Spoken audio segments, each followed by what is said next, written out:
Bienvenue dans ce module dédié à l'environnement du regroupement de crédit conçu par le CEFIOB.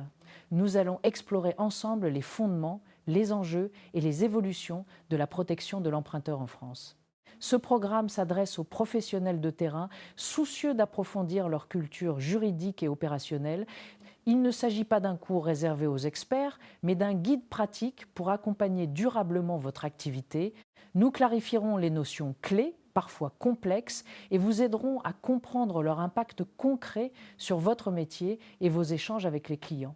Préparez-vous à aborder sereinement la majorité des situations rencontrées dans votre pratique. Les objectifs de ce cours sont multiples. Clarifier les notions clés du regroupement de crédit, comprendre leur impact sur votre métier et vos échanges avec les clients, et vous permettre d'aborder sereinement la majorité des situations rencontrées dans votre activité. Il ne s'agit pas de maîtriser chaque mécanisme dans ses moindres détails, mais d'en comprendre la logique, le vocabulaire et les enjeux pratiques. Ce support est téléchargeable et consultable à tout moment. Il deviendra votre guide de référence pour mobiliser les connaissances selon les dossiers clients rencontrés. Les données juridiques, chiffres, cas pratiques et illustrations sont là pour vous aider à mieux comprendre, anticiper et sécuriser vos démarches. En tant qu'IOBSP, votre rôle est crucial. Détecter le bon moment pour aborder les sujets de crédit avec discernement, qualifier la situation du client avec méthode et vigilance et traiter l'information avec professionnalisme. Il est essentiel de savoir quand orienter vers un notaire, un avocat ou un conseil spécialisé. Tous les exemples proposés dans ce module sont fictifs, mais inspirés de situations réelles, afin de faciliter l'appropriation concrète des enjeux abordés. Vous serez amené à développer une posture éthique, à accompagner l'emprunteur dans ses choix et à sécuriser chaque étape du processus de regroupement de crédit. Le regroupement de crédit ou rachat de crédit s'impose comme une solution financière pertinente pour les ménages confrontés à un endettement multiple. Ce module plonge au cœur des mécanismes qui structurent ce marché, des forces macroéconomiques qui le modèlent et du cadre juridique qui l'encadre. Nous explorerons la genèse de cette pratique, ses évolutions et la manière dont elle s'insère dans le tissu économique et social contemporain. Son rôle d'amortisseur social face à des situations d'endettement critiques sera mis en lumière, tout en reconnaissant les risques inhérents si elle est mal comprise ou mal appliquée. Le regroupement de crédit reflète un environnement macroéconomique en perpétuelle évolution, marqué par des cycles de croissance et de récession, des politiques monétaires fluctuantes et des innovations financières incessantes. L'essor de cette pratique est lié à la démocratisation du crédit, à la consommation et à l'accès facilité à l'emprunt immobilier. Si ces évolutions ont permis à de nombreux ménages de concrétiser leurs projets, elles ont aussi conduit à une diversification et une accumulation parfois désordonnée des engagements financiers. La persistance de taux d'intérêt bas a encouragé un endettement excessif, créant un terrain fertile pour des solutions de réorganisation de dettes. Au-delà des facteurs économiques, le cadre juridique et réglementaire joue un rôle prépondérant dans la structuration et la sécurisation du marché du regroupement de crédit. L'évolution législative, souvent en réponse à des crises financières ou à des abus constatés, vise à trouver un équilibre entre fluidité des transactions et protection des consommateurs. Des directives européennes aux transpositions nationales, en passant par les codes de bonne conduite professionnelle, une armature complexe s'est édifiée.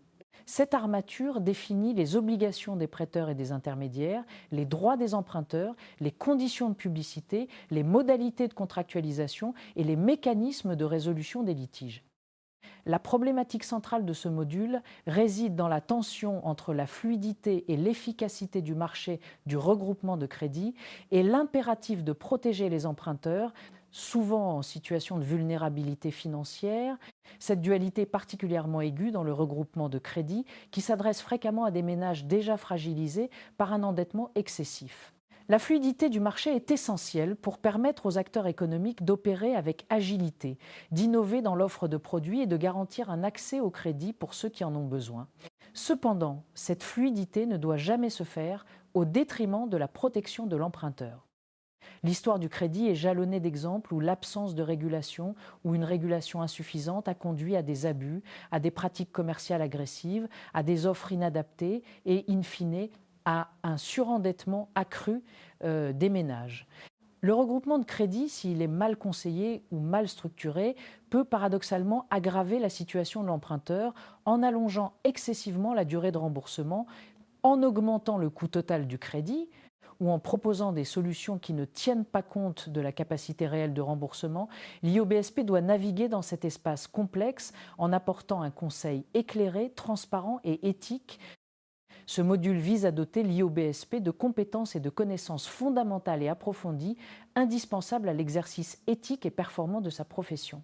Il s'agit d'identifier et d'analyser les facteurs macroéconomiques et sociaux qui influencent le marché du regroupement de crédit, de maîtriser le cadre juridique applicable, d'évaluer et de conseiller un emprunteur en situation d'endettement complexe et de renforcer la posture éthique et déontologique de l'IOBSP. Enfin, le module permet de comprendre les rôles et interactions des différents acteurs et d'identifier les opportunités de partenariat et les zones de concurrence. Ce module s'adresse principalement aux intermédiaires en opérations de banque et en services de paiement, IOBSP, qu'ils soient mandataires exclusifs, courtiers ou mandataires non exclusifs, quel que soit leur niveau d'expérience. Il concerne aussi les collaborateurs d'établissements de crédit, de banques ou de sociétés de financement, ainsi que les managers d'équipes commerciales ou d'agences. Les prérequis incluent une compréhension fondamentale des mécanismes du crédit, des notions d'amortissement, de taux d'intérêt, des différents frais liés au crédit et des principes généraux de l'endettement. Une rigueur intellectuelle et une capacité d'analyse sont indispensables. La méthodologie adoptée pour ce module repose sur une pédagogie explicative et narrative, privilégiant une approche hybride et interactive. Chaque sujet est abordé de manière contextualisée, en retraçant son historique, en expliquant sa raison d'être et en illustrant ses implications concrètes. Des études de cas pratiques et des exemples concrets permettent de confronter la théorie à la pratique, de développer l'esprit critique et d'affiner les capacités d'analyse et de prise de décision. Des ressources complémentaires, des quiz de compréhension et des exercices de synthèse sont proposés pour mesurer la progression et renforcer la confiance en ses acquis. Le module est structuré en 2 parties fondamentales, chacune subdivisée en chapitres thématiques. La première partie pose les bases conceptuelles et réglementaires du regroupement de crédit avec des chapitres sur la définition, la typologie, l'historique, les acteurs du marché et le cadre juridique.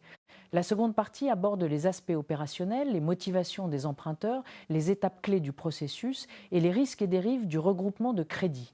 Cette architecture permet de construire une expertise solide et nuancée, allant des fondements conceptuels aux enjeux opérationnels et éthiques. Pour tirer le meilleur parti de ce cours, il est essentiel d'adopter une approche méthodique et proactive, aborder chaque chapitre de manière séquentielle, car les connaissances sont construites progressivement. La lecture doit être active, souligner les points importants, prenez des notes, reformulez les idées principales. Analysez en profondeur les exemples et études de cas, tentez d'y apporter vos propres solutions avant de consulter les éléments de réponse. Les ressources complémentaires sont des outils précieux pour approfondir votre compréhension. Enfin, l'auto-évaluation régulière est cruciale pour consolider vos acquis et identifier les points faibles. L'histoire de la protection du consommateur de crédit en France est une saga législative complexe, jalonnée de réformes profondes. Avant les années 1970, le marché du crédit à la consommation était largement dérégulé, laissant les particuliers vulnérables face à des pratiques commerciales agressives et des conditions contractuelles opaques. C'est dans ce contexte que la loi Scrivener de 1978 est apparue comme une véritable révolution, imposant des obligations d'information précontractuelles et contractuelles, encadrant la publicité, instituant un délai de réflexion incompressible et offrant des mécanismes de rétractation.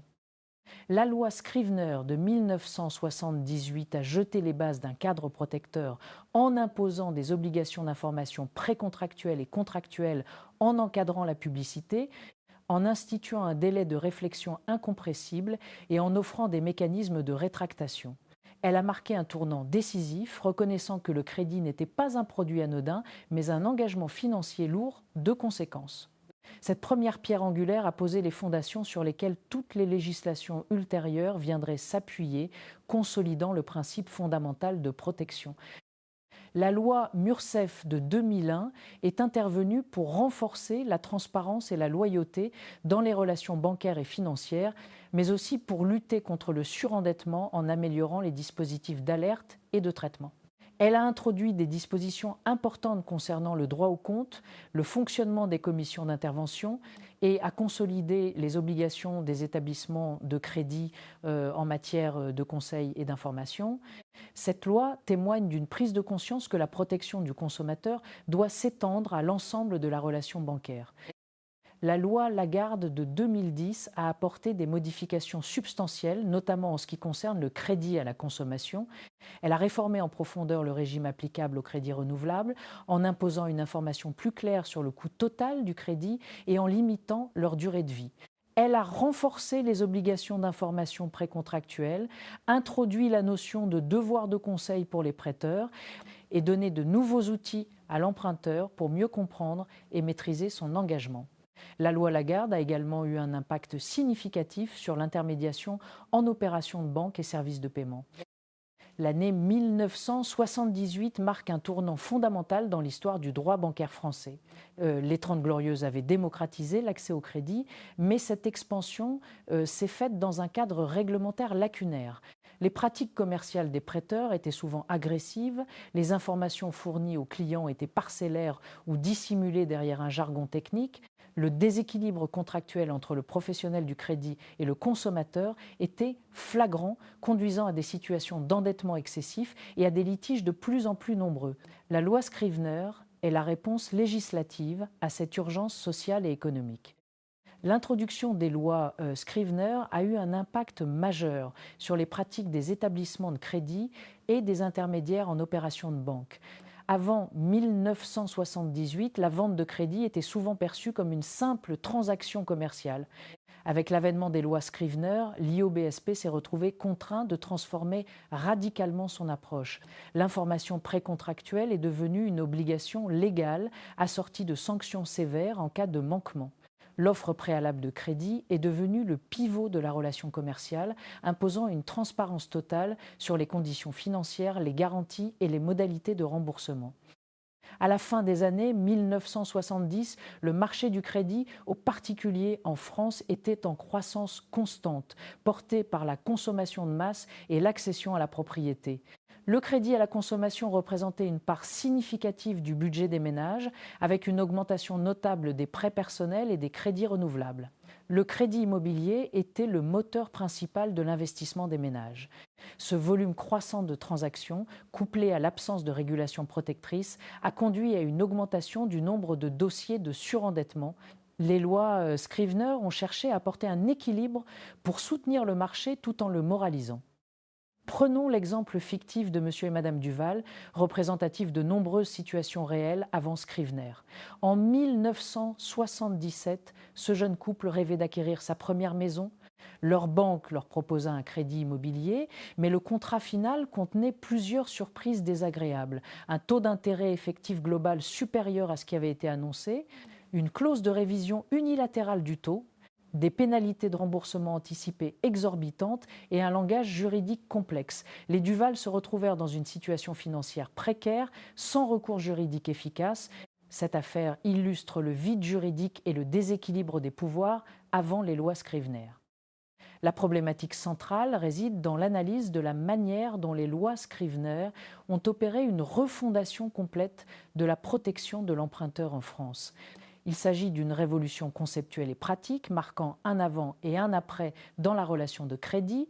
Les lois Scrivener ont transformé le paradigme contractuel, passant d'une logique de liberté contractuelle à une logique de protection du consommateur. Les instruments juridiques concrets, l'offre préalable, le délai de réflexion, le droit de rétractation, le calcul du TAEG, les sanctions spécifiques garantissent cette protection. La loi Scrivener 1978 encadre le marché du crédit à la consommation, souvent opaque et propice aux abus, afin de protéger l'emprunteur. Elle introduit l'obligation de l'offre préalable de crédit, détaillant toutes les conditions essentielles. Le calcul du taux effectif global, TEG, devenu TAEG, permet à l'emprunteur de comparer les offres et de connaître le coût réel de son engagement. Un délai de réflexion et un droit de rétractation offrent à l'emprunteur une porte de sortie lui permettant de revenir sur sa décision sans pénalité. Enfin, des sanctions dissuasives comme la déchéance du droit aux intérêts incitent les prêteurs à respecter la loi. L'offre préalable de crédit, OPC, est la pierre angulaire de la protection de l'emprunteur en matière de crédit à la consommation. Elle garantit une information exhaustive, claire et loyale avant la conclusion du contrat. L'OPC doit inclure l'identité des parties, la nature et l'objet du crédit, le montant total, le TAEG, le coût total, les échéances, la durée, les assurances, les garanties, les conditions de remboursement anticipé et le droit de rétractation.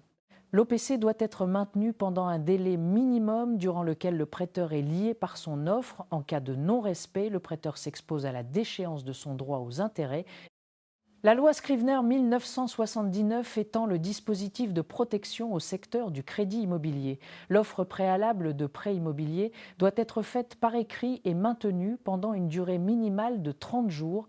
Elle comporte des mentions obligatoires adaptées à l'immobilier, montant, durée, TAEG, modalité de remboursement, assurance, garantie et coût total. Un délai de réflexion incompressible de 10 jours protège l'emprunteur contre les décisions hâtives. La loi renforce le lien entre le contrat de vente immobilière et le contrat de prêt, protégeant l'acheteur en cas de refus de financement. Les sanctions en cas de non-respect sont sévères. Le taux annuel effectif global, TAEG, est l'une des avancées les plus significatives introduites par les lois Scrivener. Il permet à l'emprunteur de comparer objectivement les offres, de mesurer l'ampleur de son engagement financier et de détecter les éventuelles anomalies ou abus. Le TAEG agrège tous les coûts obligatoires et les exprime sous la forme d'un pourcentage annuel du montant emprunté. Sa mention est obligatoire dans toutes les publicités relatives au crédit, dans les offres préalables et dans les contrats de prêt. Une erreur dans son calcul ou une omission de mention obligatoire peut entraîner la déchéance du droit aux intérêts.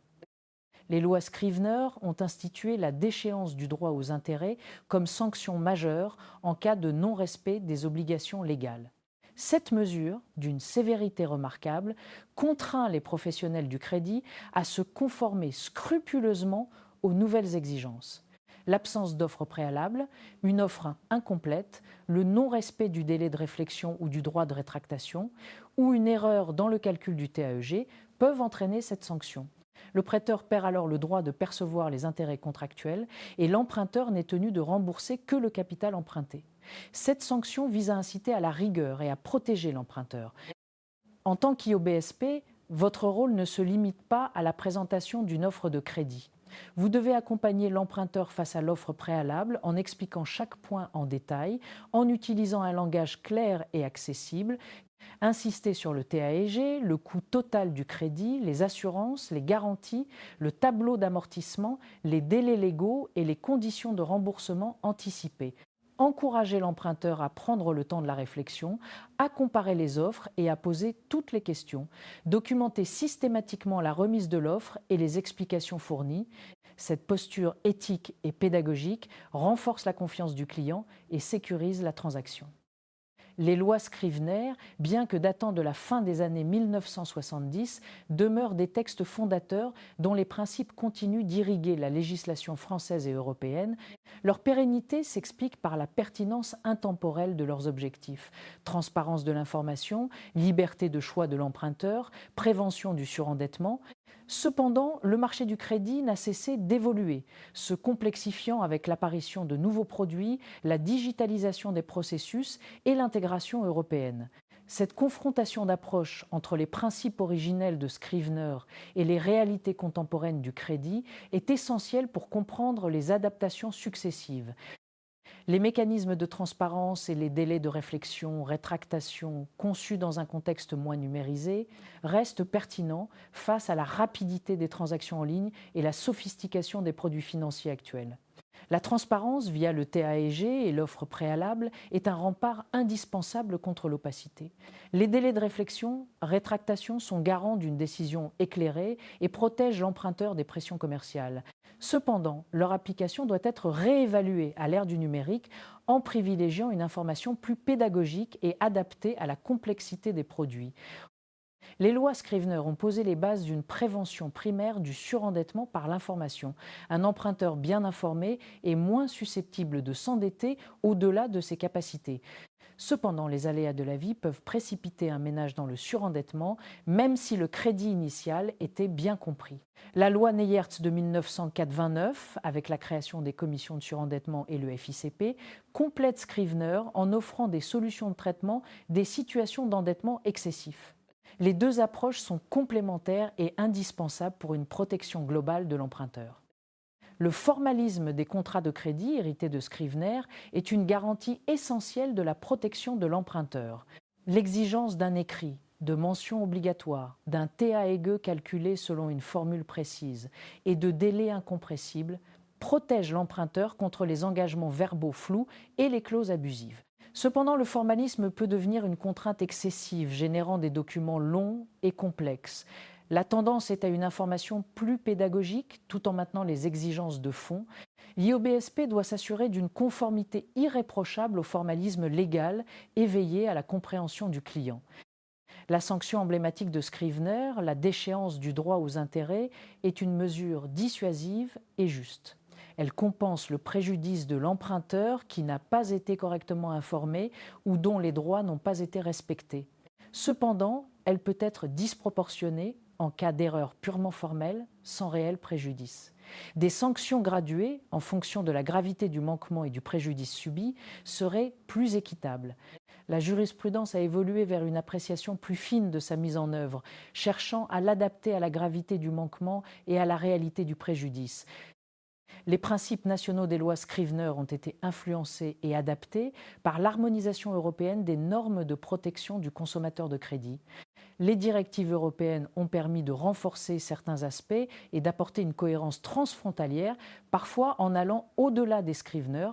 Aujourd'hui, la protection de l'emprunteur est le fruit d'une imbrication complexe entre le droit national et les directives européennes. L'IOBSP doit maîtriser à la fois les spécificités du droit français et les standards européens et rester informé des évolutions réglementaires. Le FICP, fichier des incidents de remboursement des crédits aux particuliers, créé par la loi Neyertz de 1989, est un instrument essentiel de prévention systémique du surendettement. Il permet aux prêteurs de vérifier l'historique de paiement des emprunteurs et d'éviter d'octroyer de nouveaux crédits à des personnes déjà en difficulté. Le FICP complète l'évaluation individuelle de la solvabilité en apportant une information centralisée et objective. L'IOBSP doit systématiquement consulter le FICP et intégrer ces données dans son analyse globale de la solvabilité de l'emprunteur.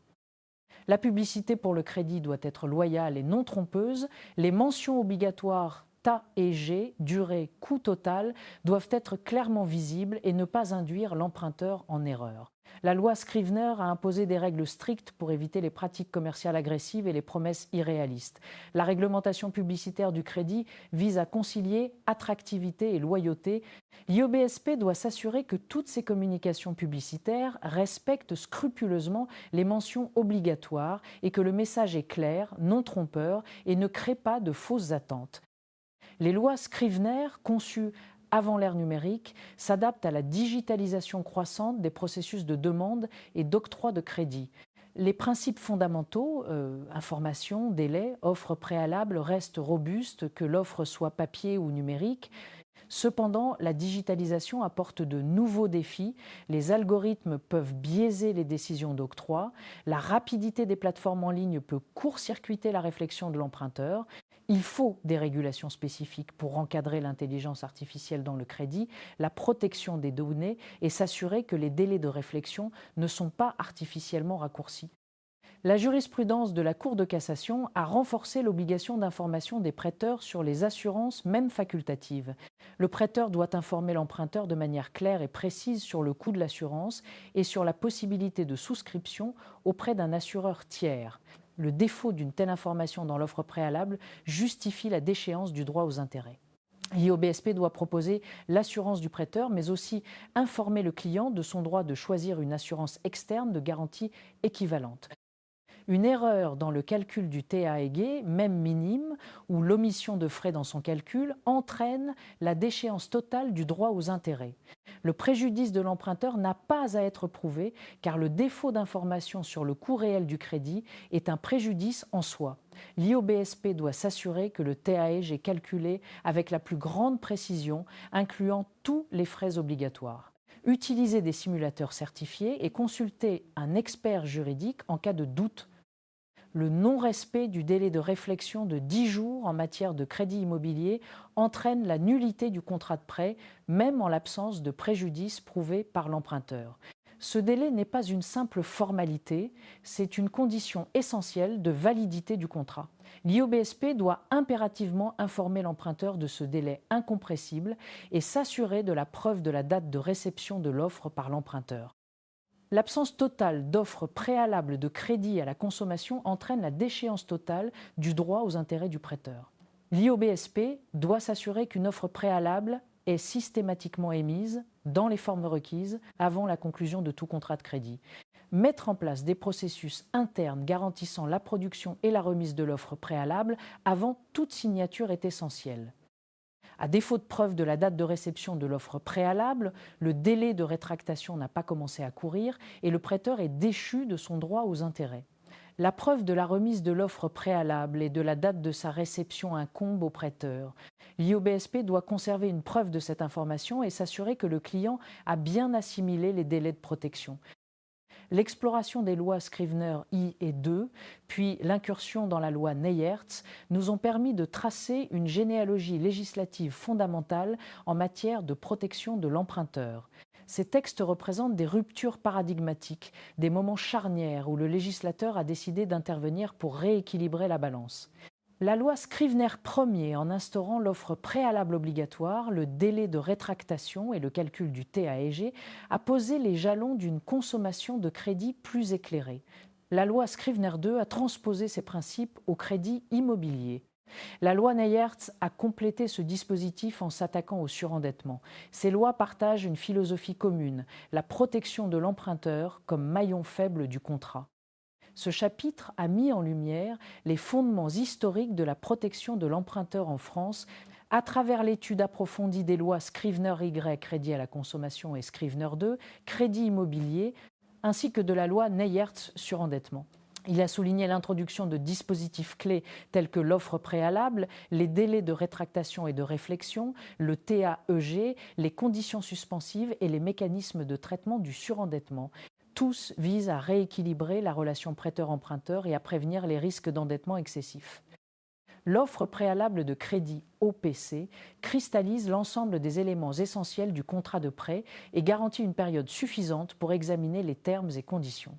Le délai de réflexion, introduit pour les crédits immobiliers, offre un espace de recul indispensable pour digérer l'information complexe. Le délai de rétractation pour les crédits à la consommation permet à l'emprunteur de revenir sur son engagement sans pénalité. Le TAEG est l'instrument de transparence par excellence permettant de comparer efficacement les offres. Enfin, la déchéance du droit aux intérêts est une sanction dissuasive garantissant le respect des obligations d'information et de formalisme.